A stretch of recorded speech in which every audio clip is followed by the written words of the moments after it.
100 বার বিয়ে হচ্ছে, গলায় দিচ্ছে মালা, মাথায় নাকি লাইট ভেঙে যমুনা হলো কালা। মরে গিয়ে বেঁচে ফেরে সেজে এক নমুনা, নিজের ঢাক নিজেই পেটায়, নাম তার যমুনা।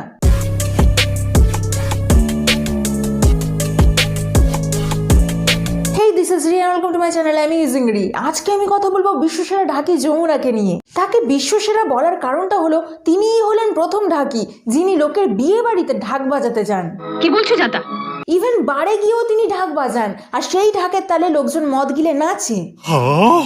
তিনি হলেন প্রথম মানুষ যিনি ঢাকের সাথে সাথে তবলা, গিটার, ড্রাম সবকিছুতেই পারদর্শী হয়ে যান। হ্যাঁ, সেটা আলাদা ব্যাপার, তিনি গিটারটাই ভালো করে ধরতে পারেন না, কিন্তু এটা গ্যারান্টির সাথে বলতে পারি তার মতো গিটার বাজাতে এই দুনিয়ায় কেউ পারবে না। তিনি হলেন প্রথম মানুষ যিনি ফুলসজ্জা রাতে ABCD শিখে ধীরাগমনে ফরফর করে ইংলিশ বলেন। Shut up, okay? Just keep your mouth shut. তিনি হলেন প্রথম মানুষ যিনি ঘাড় উল্টে অজ্ঞান হয়ে যাওয়ার পরেও গুটি গুটি পায়ে হেঁটে বাড়ি ফিরতে পারেন। কিছু কইবার লাগবো না। তার কলাকীর্তি সম্পর্কে যতই বলবো ততই কম পড়ে যাবে। তারই জীবনের কিছু হাড় হিম করা রোমাঞ্চকর গল্প তোমাদেরকে শোনাতে চলেছি। তো চলো আর ভাটনাবকে শুরু করা যাক। এর আগে আমি তোমাদেরকে দেখিয়েছি যমুনা ঠিক কিভাবে ভাঙা হাত নিয়ে অসাধারণ ঢাক বাজিয়ে প্রতিযোগিতায় প্রথম স্থান অধিকার করেছে। এবার আমি তোমাদেরকে দেখাবো যমুনা কালা অবস্থায় ঠিক কিভাবে ঢাক বাজিয়ে সবার মন জয় করেছে। তো প্রথমেই আমি তোমাদেরকে যমুনার কালা হওয়ার কারণটা জানাতে চাই। ভিলেন এতদিন ধরে যমুনার হাত থেঁতলে দিয়েছে, তবুও যমুনার ঢাক বাজানো বন্ধ হচ্ছে না দেখে ভিলেন অন্য প্ল্যান বানায়। এখানে তোমরা দেখতেই পাচ্ছ পায়রার খোপের মতো সাইজের বিশাল বড় স্টেজে ইন্ডিয়ার সব থেকে বড় শো এর আয়োজন করা হয়েছে, আর আমাদের যমুনা মঞ্চে উঠছে, সবাই হাততালি দিচ্ছে। এরপর যমুনা দাঁত কেলিয়ে সবে ঢাক বাজাতে যাবে, অমনি একটা উড়ন্ত লাইট এসে যমুনার মাথায় পড়ে। আর সব থেকে আশ্চর্যজনক ব্যাপার হলো মাথা না ফেটে যমুনার কানের পর্দা ফেটে যায় এবং যমুনা কালা হয়ে যায়। এবার আমাদের যমুনা দিদির মাথায় একটাই প্রশ্ন ঘুরছে, কে লাইটটা তার মাথায় ফেললো? দিদির কিন্তু এই বুদ্ধিটা আসেনি যে একটা রিয়েলিটি শোতে অনেকগুলো ক্যামেরা থাকে, সেখান থেকেও ফুটেজ দেখা যায়। এমনিতে অন্য সময় কিন্তু যমুনার মাথায় বুদ্ধি গিজ গিজ করছে। পাড়ার ঠাকুর ভাসানে যমুনাকে কে মেরেছে সেটা CCTV ফুটেজে দেখতে পেয়ে গেছিল, কারণ পুকুর পাড়ে সে আগে থেকে ক্যামেরা ফিট করে রেখেছিল। এছাড়াও বনে বাজারে যমুনাকে যেই মারতে আসুক না কেন, সে কিন্তু বনে জঙ্গলের মধ্যে থেকে CCTV ফুটেজ বের করে পুলিশের হাতে তুলে দেয়। কিন্তু এত বড় একটা শো হচ্ছে, চারিদিকে ক্যামেরা, যেটা লাইভ টেলিকাস্ট ও টিভিতে দেখানো হচ্ছে, সেই শো এর মেন স্টেজে অ্যাটাক হচ্ছে, তবুও খুনিকে ধরতে পারছে না। इन लोगों की तो IQ भी रूम टेम्परेचर से लो है। যমুনাকে কে পেছন থেকে মারতে আসছে সেটা সে আয়নার মাধ্যমে দেখে তাকে পে দিয়ে লাল করে দিচ্ছে। এদিকে স্টেজে ওঠার সময় ভিলেন মেন স্টেজে দাঁড়িয়ে আছে, সেটা দেখতে পাচ্ছে না। ভিলেন যে দুম করে যমুনার মাথায় বাজ ফেললো সেটাও কিন্তু কোনো ক্যামেরায় ধরা পড়লো না। আর এটাই হলো আমাদের বাংলা সিরিয়ালের লজিক। मजाक की भी हद होती है। যাই হোক, যমুনা কালা অবস্থায় কিভাবে ঢাক বাজাবে সেই নিয়ে যখন চারিদিকে উত্তেজনার সৃষ্টি হয়েছে, ঠিক সেই মুহূর্তে আমাদের যমুনা দিদি কানে সাদা পট্টি বেঁধে ঢাক বাজানো শুরু করে। আর শুধু তাই নয়, আমাদের কালা যমুনা তবলা বাজাতে বাজাতে গানও গাইতে শুরু করে। এবার সবাই জানতে চায় যে যমুনা কালা হয়ে গিয়েও কিভাবে এত সুন্দর তালে তাল মিলিয়ে গান গাইছে। তো আমাদের যমুনাও জবাব দেয়, রুটির সাথে খেলে গুড়, গলার মধ্যে আসবে সুর, পেঁচা যেমন রাতে জাগে, কোকিল আমার গলায় হাগে। যমুনা স্টেজে পারফর্ম করার জন্য জোরদার রিহার্সাল করছে, আর সে যাতে স্টেজে উঠে একটাও বিট না মিস করে সেজন্য তার বাবা মাঠে নামে। যমুনার বাবা তাল দেয়, আর সেটা দেখে আমাদের যমুনা ঢাক বাজায়, এবং এই ব্যাপারটা ভিলেন আড়াল থেকে দেখে নতুন প্ল্যান বানায়। ভিলেন ভালো করে বুঝে গেছে যমুনার হাত ভাঙলে সে ভাঙা হাতে ঢাক বাজাতে পারে, তাই এবার যমুনার বাবার হাত মেরে ভেঙে দেওয়া হয় যাতে তার বাবা তাল না দিতে পারে। কিন্তু আমাদের যমুনা ভাই আলাদা লেভেলের, সে গান না শুনে আন্দাজে সেই গানের বিট দেয়, এবং সেই আন্দাজে ঢিলটা একদম ঠিক জায়গায় লেগে যায়। তো এই গেল সেকেন্ড রাউন্ডের কথা। এবার চলে আসে ফাইনাল রাউন্ড। কিন্তু ফাইনাল রাউন্ডের আগেই যমুনার কানে ব্যথা উঠে ভিমড়ি খেয়ে উল্টে যায়।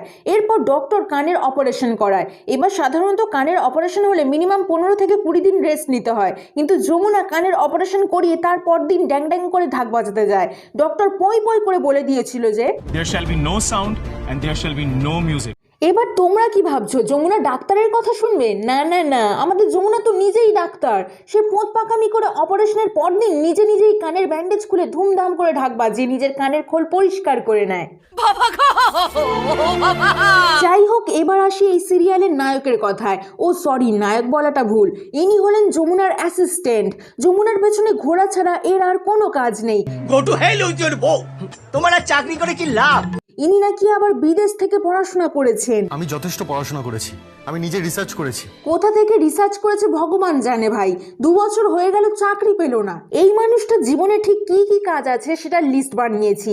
1 নম্বর হলো যমুনার পাশে দাঁড়িয়ে কাঁসর বাজানো। 2 নম্বর হলো যমুনাকে বিভিন্ন স্টেজে নিয়ে যাওয়া আর নিয়ে আসা। 3 নম্বর হলো বারবার আরজার সাথে বিয়ের পিঁড়িতে বসা এবং বারবার বিয়ের মণ্ডপ থেকে উঠে যমুনাকে বিয়ে করা। আর 4 নম্বর হলো আরজার সাথে ফুলসজ্জা করতে গিয়ে যমুনার সাথে ফুলসজ্জা করা। इसकी लव स्टोरी हाथ मिलाने से शुरू हुई और सुहागरात की सेज पे जाके खत्म होगी। মোদ্দা কথা হলো, তোমরা যদি ভেবে থাকো যে এই সিরিয়ালটা একজন ঢাকির জীবনী নিয়ে, তাহলে তোমরা ভুল। সিরিয়ালটা আসলে একটা বেকার ছেলেকে নিয়ে 2 মেয়ের কামড়াকামড়ি করার গল্প। অপূর্ব, এই চাকরি আমি ছেড়ে দেবো। এটা এমন একটা সিরিয়াল, এখানে যে অ্যাকচুয়ালি কি হচ্ছে সেটা তুমি বুঝতে পারবে না।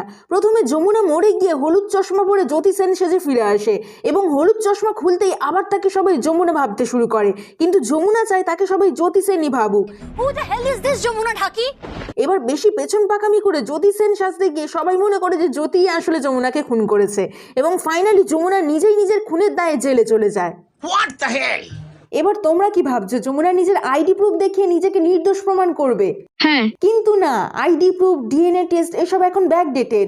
আমাদের যমুনা সবার সামনে ঢাক বাজিয়ে প্রমাণ করে যে সেই আসলে যমুনা। আর এই বাড়ির প্রত্যেকটা মানুষ ভাই এক একটা নমুনা। এই বুড়ি যমুনার লাশ থেকে স্মৃতিশক্তি হারিয়ে ফেলে। সে না হয় ঠিক আছে, স্মৃতিশক্তি হারিয়েছে, হালকা ফুলকা পাগলামি করবে এই পর্যন্ত মানা যায়, কিন্তু পৃথিবীর ঠিক কোন পাগলা তার ছেলে বৌমার ফুলসজ্জা দেখার বায়না করে? ছেলে বৌমার ফুলসজ্জার খাটে বসে ফটো তুললে তবে নাকি তার স্মৃতিশক্তি ফিরে আসবে। আশ্চর্য। আর রোজ রাত হলে এদের বাড়িতে বিভিন্ন টাইপের আসর বসে। কখনো মাঝরাতে উঠে যমুনা ঢাক বাজাবে, কখনো বা নাচের আসর বসে যেখানে শ্বশুর তবলা বাজায় আর বৌমা বাইজি সেজে নাচে। আর ভূষণ বুড়ো, যার আসলে জেলে থাকার কথা, সে নাচ ঘরে এসে যমুনার নাচ দেখছে। ও, তোমাদের সাথে ভূষণ বুড়োর পরিচয় করিয়ে দিই। এই বুড়ো হলো আমাদের বাংলার মহেশ ভাট। কচি মেয়ে দেখলেই এর পুরকি জাগে। যমুনার বোনকে কমপক্ষে 1000 বার তুলে নিয়ে গেছে, ইভেন যমুনাকেও বারবার খুনের চেষ্টা করেছে। এবার তোমরা কি ভাবছো যমুনা ওকে পুলিশের হাতে তুলে দেবে? কিন্তু না, যমুনার প্রতিশোধ নেওয়ার টেকনিক জাস্ট আলাদা লেভেলের। সে কালিতে আঙুল ডুবিয়ে ভূষণ বুড়োর পিঠে ছোট করে খুনি লিখে দেয় আর ঢাক বাজিয়ে তাকে নাচায়। ব্যাস, এটাই নাকি কিডন্যাপিং এবং অ্যাটেম্পট টু মার্ডার কেসের শাস্তি। কৃষ্ণাকে যতবারই ভূষণ তুলে নিয়ে যায় ঠিক ততবারই একদল মিডিয়া চলে আসে, কিন্তু পুলিশ আসে না। যাই হোক, এবারে গল্পে আসে নতুন মোড়।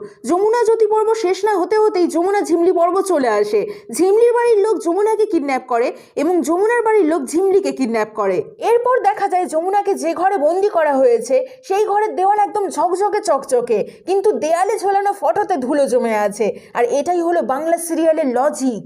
এই সিরিয়ালে যমুনার যে আর কত রূপ দেখতে হবে আমি জানি না। গায়িকা যমুনা, ঢাকি যমুনা, ডান্সার যমুনা, বাইজি যমুনা, কালা যমুনা, নুলো যমুনা। তোমরা যমুনার 1000টা রূপের লিস্ট বানাও, আমি চললাম। আর ভিডিওটা ভালো লাগলে বেশি বেশি করে লাইক করো। দেখা হচ্ছে নেক্সট ভিডিওতে।